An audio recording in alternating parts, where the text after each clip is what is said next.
Hello and welcome to Filling the Sink, a podcast from Catalan News. I'm Lorcan Doherty and today we're talking about the local election results.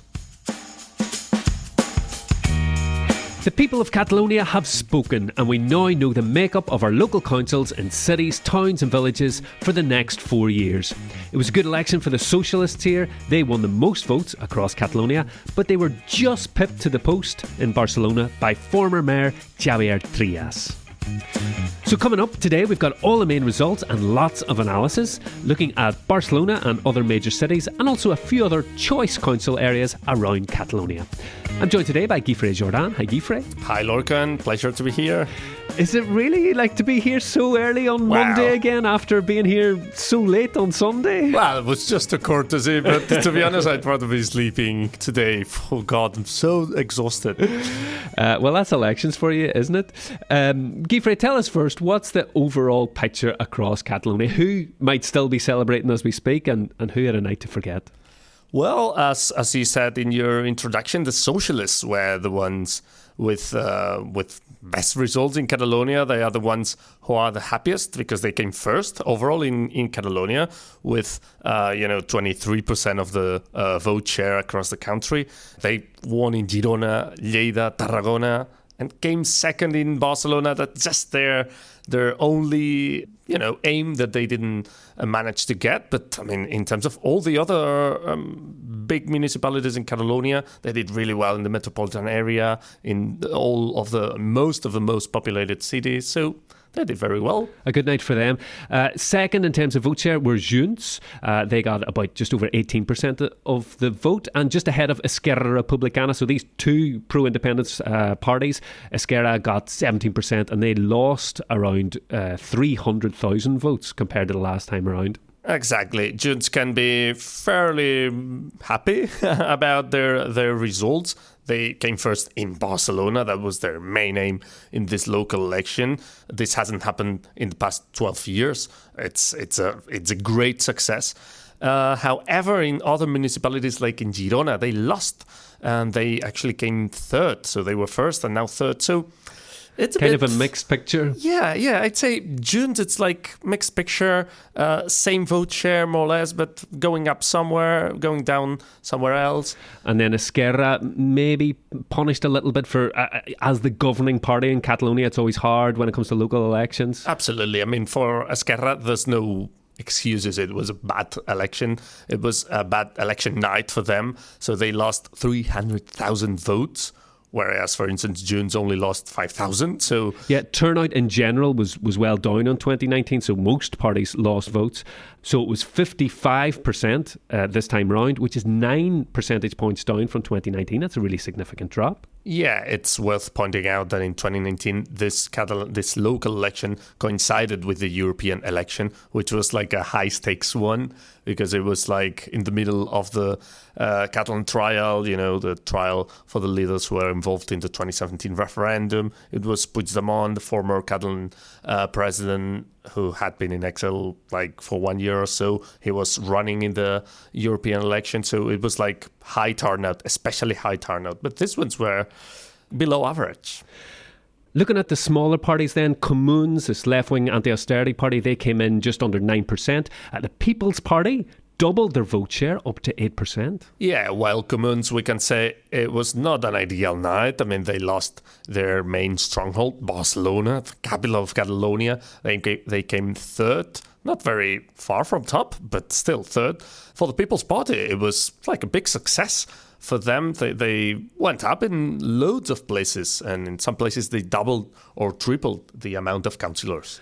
People's Party, a right-wing conservative party. The far right had a very good night. Vox.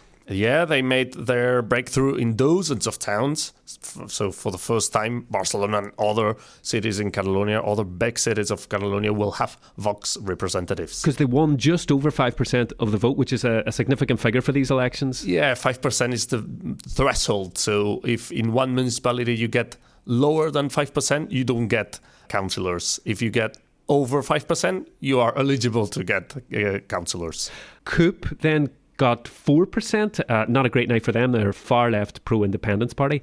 And Ciudadanos, who used to be quite a significant presence, they're dead in the water, you have to say, just over 1%. Yeah, absolutely. So they've been wiped out of the Catalan councils. I mean, we're talking about vote share there. When it comes to the number of councillors, they don't actually really tally up.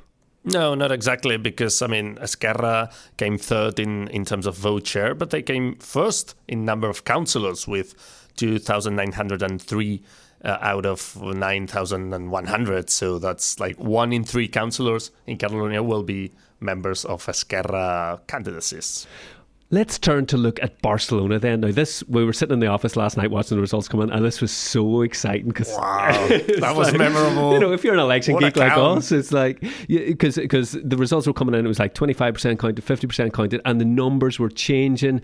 First, we had the exit poll that said Colau was going to come out on top. Exactly. The current mayor, Ada Colau, left-wing Comuns. Exactly. But as the night went on, it became clear that no, it was going to be Xavier Trias. Yeah, well, at the beginning, it was like, oh, Colau can make it again. But then, the socialist Jaume Collboni overcame Colau. And then suddenly, Xavier Trias, centre-right, pro-independence candidate, came first. And it was like, wow, very unexpectedly. So in the end, he won 11 seats. The Socialists were in second with 10 seats, and Ada Colau's party came third with 9 seats. But the battle for the second place, it was mad. It was just mad. Came down to 141 votes between second and third in the end.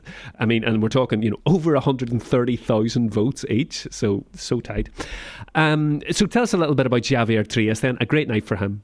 Absolutely. He was mayor of Barcelona, actually, between 2011 and 2015. He retired from politics, but then Junts, his party, was like, oh, well, we have no strong candidate for this election, like 3-4 months ago. Can you just run for the party? And he was like, okay, as long as under loads of conditions, he accepted, let's say. One of the conditions being more moderate in terms of independence. He's not talking that much about independence, or not as much as Junts. Integrating parties that are no longer in Junts. He wants to put together again the old nationalist centre-right in Catalonia thing.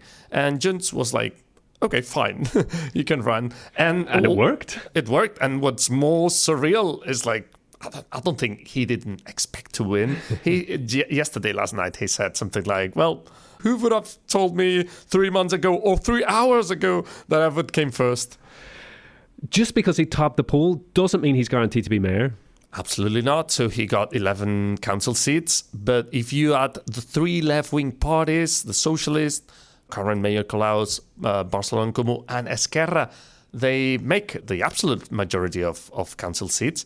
So if there's 41 seats in the council, so 11 out of 41 they're the biggest party, but there's still a long way to go to form a majority. Exactly. So if all 3 left-wing parties cooperated, they would, frustrate this bid for mayor of Xavier Trias. But it's very unclear whether the 3 parties in the left will cooperate. Another possibility, for instance, would be Xavier Trias together with the Socialists. The 2 biggest parties. Exactly. The 2 biggest parties, 11 plus 10, 21 out of 41. That's majority. Another possibility, maybe Socialists plus Comú plus the People's Party. That would be very strange, but this would work for Collboni to become a candidate and live Trias out. So lots of possibilities. The other story in Barcelona is the fact that Vox entered the council. They're going to have representatives. For the first time with 2 council seats. And meanwhile, Esquerra, who won the election in 2019 despite not becoming mayor afterwards, they halved their amount of councillors from 10 to 5. So they have no chance to get the mayoral post, but they could decide whether to make Trias or Collboni mayor. Right, well, time now to hear from some of the politicians themselves. This is Election Night in Quotes. Xavier Trias, Junts, winner in Barcelona. When I announced I was running, I said I was doing so to win the elections, that I was running to be the mayor of Barcelona, and I will be the mayor of Barcelona. I seré alcalde de Barcelona.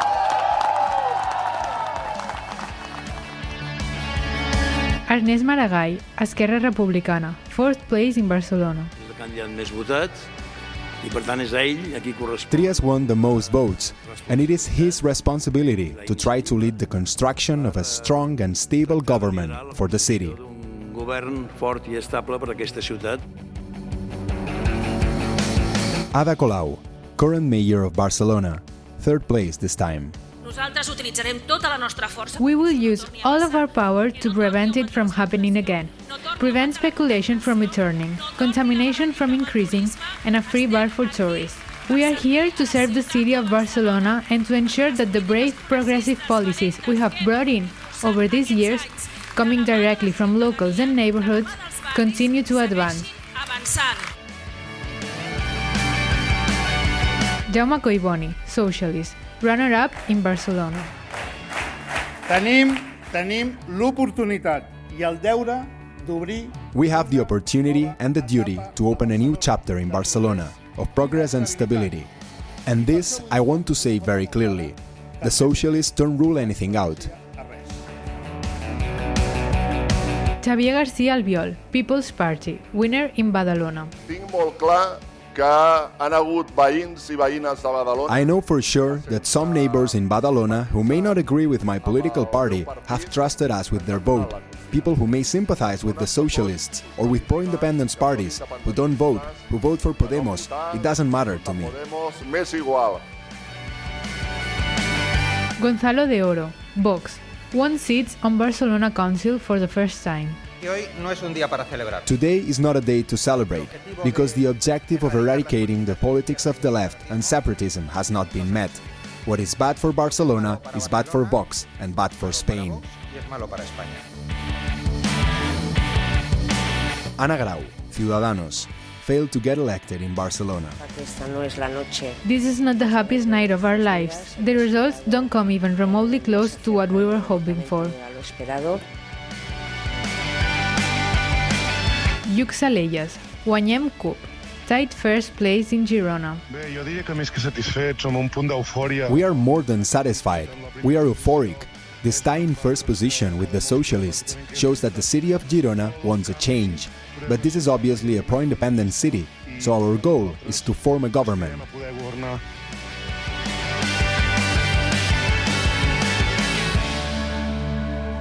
That was the election night in quotes, and our thanks to Alan Reith Tyrrell. You might remember Alan from previous episodes of Filling the Sink a while ago, and to Emma Munros as well. Well, one happy chappy was the new mayor of your hometown Badalona, Guifrey. Exactly. Xavier García Albiol from the Conservative People's Party. And his story is nuts, seriously. It's incredible because, the People's Party in Catalonia is quite small, They got just 7-8% of the vote share in Catalonia. But in Badalona, they got over 55% of the vote share. It's absolutely incredible. He won 18 seats out of 27, so 2 out of 3 seats. And this is with a proportional representation system, which is obviously, it's quite difficult to get a majority, and he stormed to a majority. Mm-hmm. Yeah, that's what happened. And I think his case is just the example that local elections, the ideologies are not that relevant, let's say. I'm pretty sure that plenty of pro-independence people voted for Albiol in Badalona. Albiol not being pro-independence, he's strongly unionist. In local elections, usually you kind of vote for the person you like the most as mayor, or the most charismatic one, or the one because you've come across them in the middle of the street. And Albiol is like everywhere in all local celebrations, in all parties, in all the time in the street, or I don't know, he's a charismatic guy. And also, I think the arguments he usually uses are very popular in Badalona. He talks quite a lot against squatters, against irregular migration, and there's like a significant portion of Badalona residents. Big on public safety. Exactly, all the time. And this has made him successful.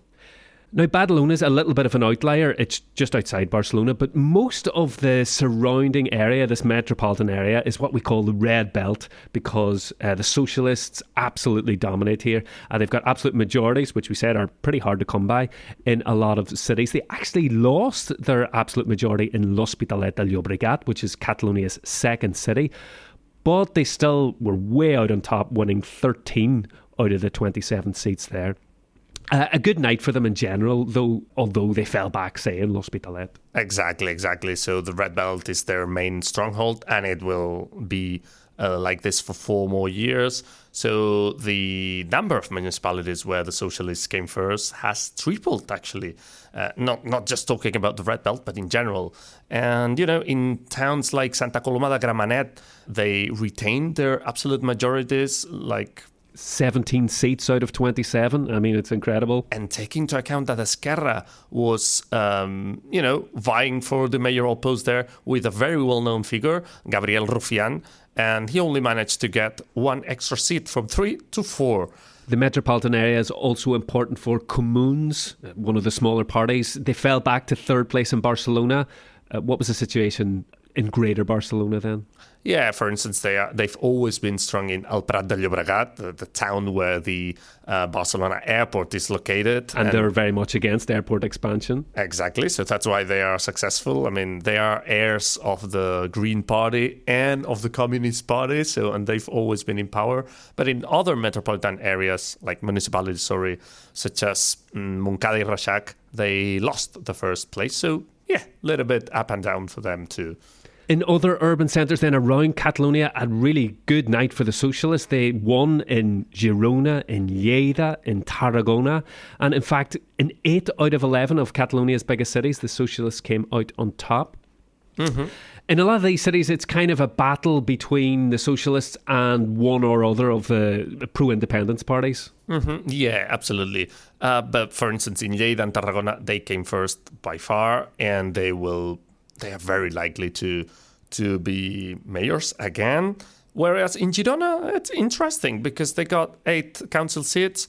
The second party was CUP, far-left CUP, also with 8. And CUP could try to find some coalition with Junts and Esquerra, the other 2 pro-independence parties. So a pro-independence bloc could block the socialists from power there. And these are cities where the socialists used to be mayors for several decades and maybe lost them, around 2011 in Girona and in Lleida and in Tarragona in 2019. So they'll be happy with kind of their recovery there. Yeah, and I think, their success has come at the detriment to the pro-independence parties. So they lost altogether 350,000 votes, most of them Esquerras, but also CUP and Junts have lost quite a few. And their vote share has dropped from 44.5% to 40%. But they still did very well in their heartlands, Junts and Esquerra dominating kind of inland Catalonia and lots of the capitals in the more rural areas around Catalonia as well. Yeah, at the end of the day, out of the 900 municipalities in Catalonia, Esquerra got 300 and Junts got 300. Very rough numbers. So, these county capitals in the inland Catalonia, they were quite strong. For instance, in Figueras, Junts got the absolute majority. In Igualada, Junts got the 1st place again, but without absolute majority. In Manresa, it was Esquerra winning the election. In Reus, it was the socialists, but still, in most inland county capitals, it was Esquerra or Junts. In Tortosa, it was Junts. In Berga, it was CUP. Actually, CUP winning in Berga for the 3rd time in a row. They lost 1 seat, but they came first. So, yeah, a little bit of everything there. And another interesting story kind of in this Catalan heartlands was the emergence in Ripoll of Aliança Catalana.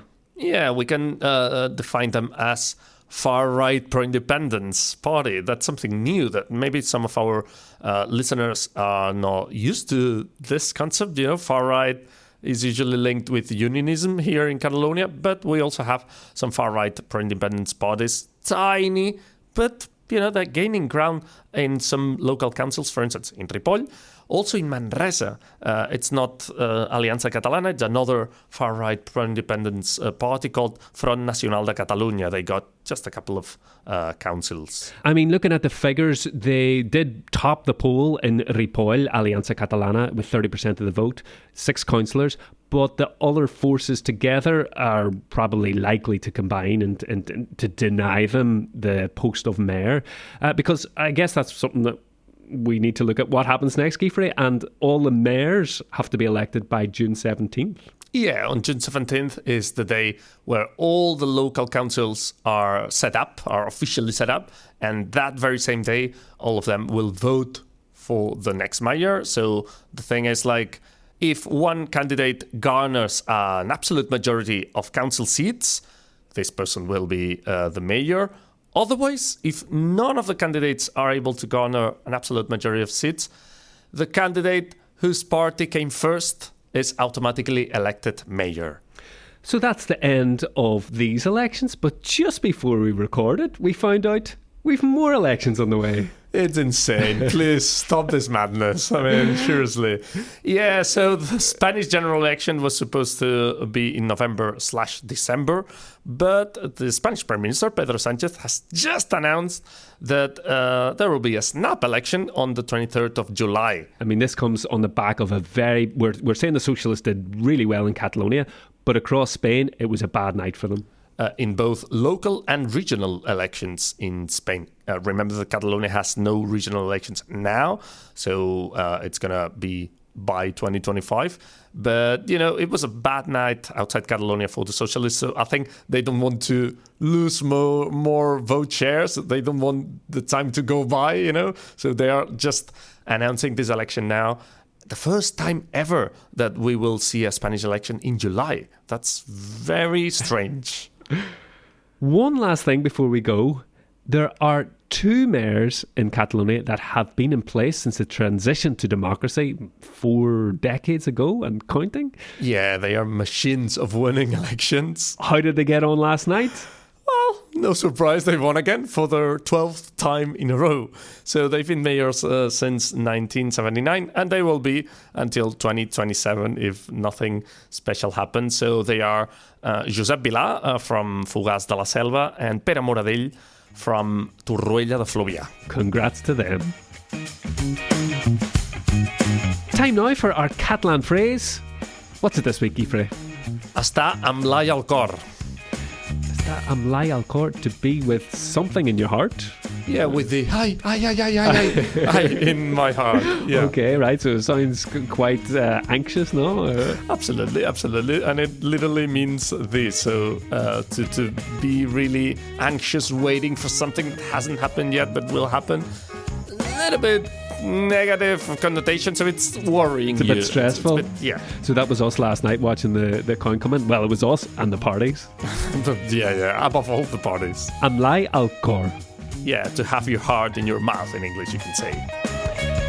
Well, that's us for today. I hope you enjoyed that special election episode and it was worth the wait. Thanks very much, Guifrey, for joining me. Yeah, well, see you soon in the next election, probably. Thanks to all the Catalan News journalists and our colleagues at the Catalan News Agency as well. It was a big night's work for everyone involved. Thanks to you for listening. If you want more, we have so much coverage on catalannews.com, graphs and all sorts of details about the election results. And you don't have to wait a week for your next fix of Filling the Sink. This weekend we'll have our next episode out on summer festivals happening across Catalonia. Until then, from me, Lorcan Doherty, and all of us here at Catalan News, bye for now. Adeu.